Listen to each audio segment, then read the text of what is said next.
Hi soulmates, you're welcome to my channel and this is your girl Jules. If you're a new or returning subscriber, thank you for tuning in. Now this video is on the concluding part of this two-piece set. In particular, we'll be making the top part of this set. And I do believe this is something you would love to watch and gain a lot of knowledge from. So let's get right into the cotton proper. Here on my cotton table, I have my fabric and then the full length of this, how to determine the full length of this. It's on fold selvage to selvage, and how I got my length is because it's a high-low top. So you have to get the measurement of your front top first of all, and then the length of your back top. So for me, the length of the front top is 18 inches, and then the length of my back top is 27 inches. So in total, I have a full length of about 45 inches, and this is on fold selvage to selvage. I'm going to be making use of the entire width of this fabric. So now I'm just going to fold my fabric in a way that I have my 18 inches in front and then the 27 inches at the back. So I'm retaking this measurement just to confirm 18 inches and 27 inches. And this includes all bending allowances. Now working straight into our neck width, I'm taking a neck width measurement of 2¾ inches. If this is too small, I can always adjust this later on. And then a neck depth of 1¼ inch for the back. And then I'm going to connect this. Now the neck depth for the front, for only the front, is 7½ inches. So I'm going to make a mark at 7½ inches here, and then from that point I'm going to be going in by 1.5 inches, and I'm going to be attaching my collar at this point. So I'm taking that 1.5 inches at the bottom of my top here, and then I'm going to just connect these lines. And please note this is only for the front part of the top. Now I'll connect this all the way to the neck width at the top.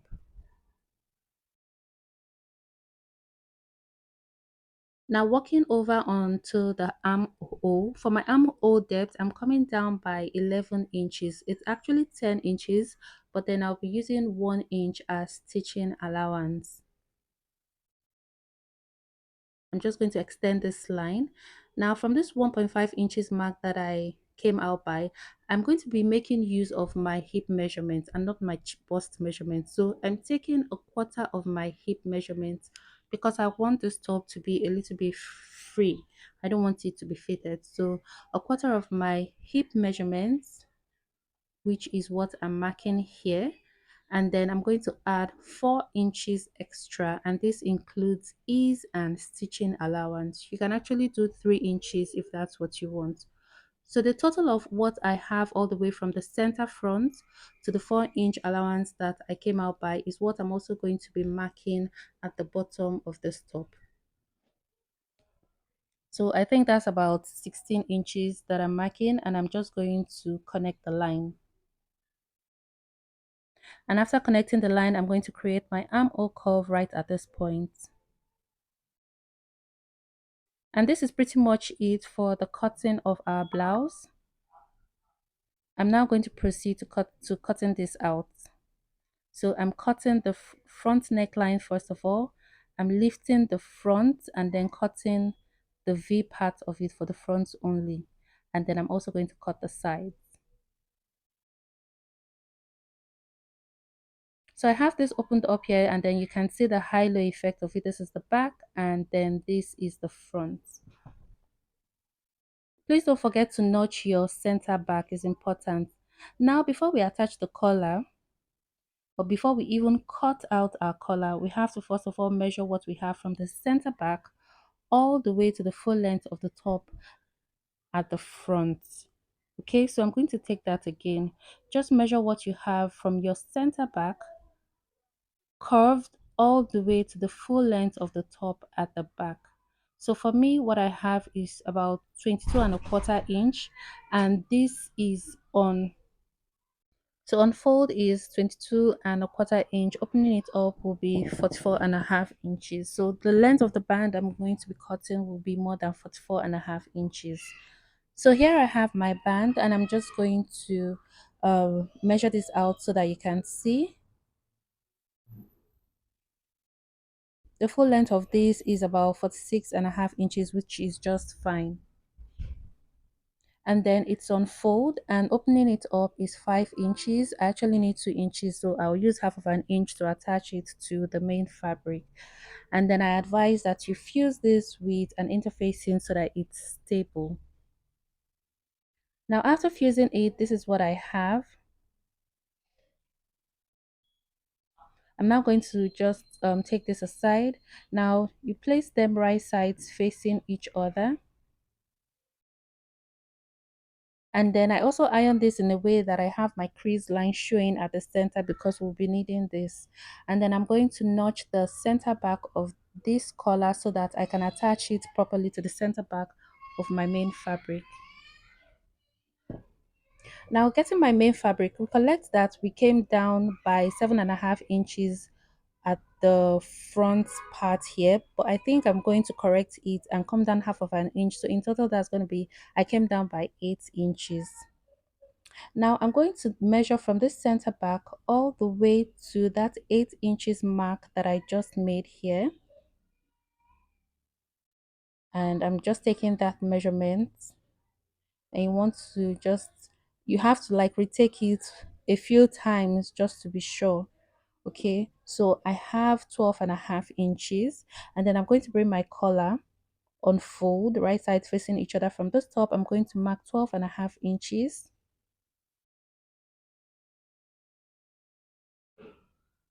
So I'm just going to make the mark at the 12.5 inches point here, and then I'll take this to the sewing machine and then run the stitch from this 12.5 inches point all the way to the end of the collar at the bottom. And after running that stitch, I'm going to flip it over to the right side. As you can see, our collar is actually taking shape, but then I'm going to have to give this a very good press so that it will be easy for me to work with before I attach it to my main fabric.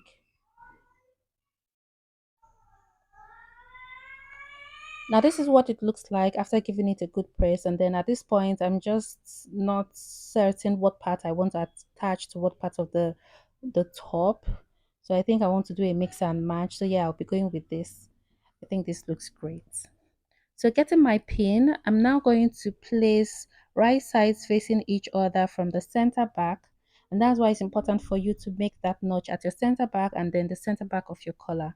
So I'm just going to use my pins now to attach my collar to my main fabric on all sides. So you want to do this as gently as you can. So I'll do just that on all sides of the fabric. And if you're new to my channel, thank you so much for stopping by. Please don't forget to share, like, and subscribe as I upload sewing tutorials every week that are beneficial to your sewing journey. Thank you.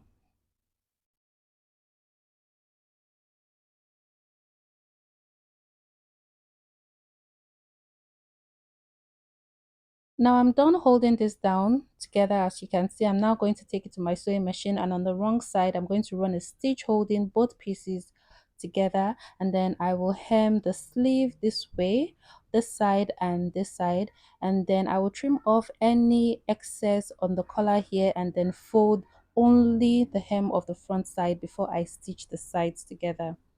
So I've done all of that. As you can see, the next thing I'm going to do before I stitch the sides actually is the pocket. I prefer to attach my pockets before sewing the sides together. So I have these two pieces of fabric here that's on fold.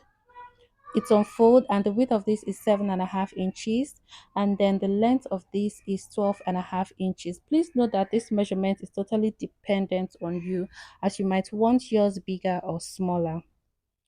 Now this opening this up, I'm going to take to my sewing machine, fold in half of an inch twice onto the wrong side, and just run a stitch down here, and then I'll place them right sides facing each other, take it to my sewing machine and stitch half of an inch all the way down and at the bottom here, and then I will flip it to the right side. I'll do that for that, and I'll do that for this. Now I've done that for the pocket and pressed it out. I've laid this one flat on my fabric, and then I'll show you how I went about it with this other side. Now for me, I came out by the collar side 2 inches. So you could do 1.5, you could do 2.5, but for me it's 2 inches. So I'm coming out from the collar by 2 inches. And then how I'm sharing the length of the pocket is that I just halved my pocket. Like if your pocket is 10 inches in length after stitching, so you just stitch half 5 inches onto your main fabric, and then you leave 5 inches dangling. So I hope you got that right. So here I'm just trying to make sure I'm evenly distributing my pocket length so that it's equal, and then confirming that I have 2 inches here from the collar. And then of course you're going to have to hold this down with your pin. Please note that you're holding down your pocket to only the front side of your fabric, not to both sides of your fabric. Please, only the right side of your fabric.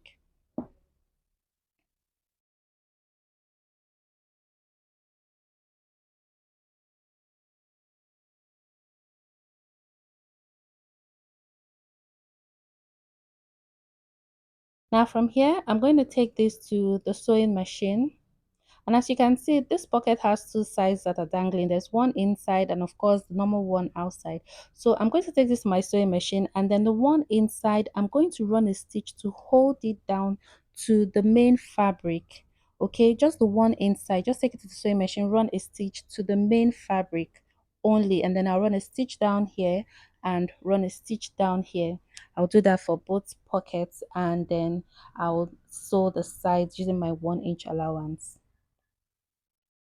Now I've held down the pocket, as you can see, is well placed.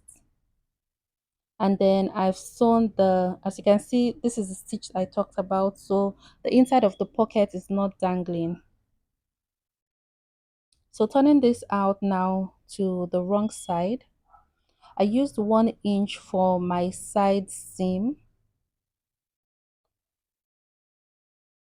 I used 1 inch to hold my side seam, and then I stopped at where my front fabric stopped. So this is what it's looking like. So on the other side, now to work on the back side, I'm just going to use my scissors now to give a 1 inch notch just immediately after the stitch I made. So as you can see, just 1 inch notch here, and this will enable me fold in the back fabric half of an inch twice, and then I will run a stitch holding it down. So I'm also going to give the notch to the other side of this fabric immediately after the stitch I made. Just give a 1 inch notch and then fold in half of an inch twice and run a stitch all the way down.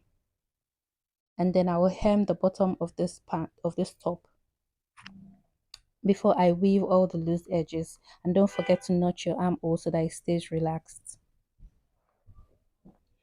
And this is the overview of our outfit. As you can see, the pocket in place, side seam, the armhole is very well relaxed because I gave a notch on both sides. Thank you so much for watching. We've come to the end of this tutorial. I hope that you found this very useful, and as I can say, it was extremely beginner friendly. Till my next tutorial, stay blessed and thank you. Bye.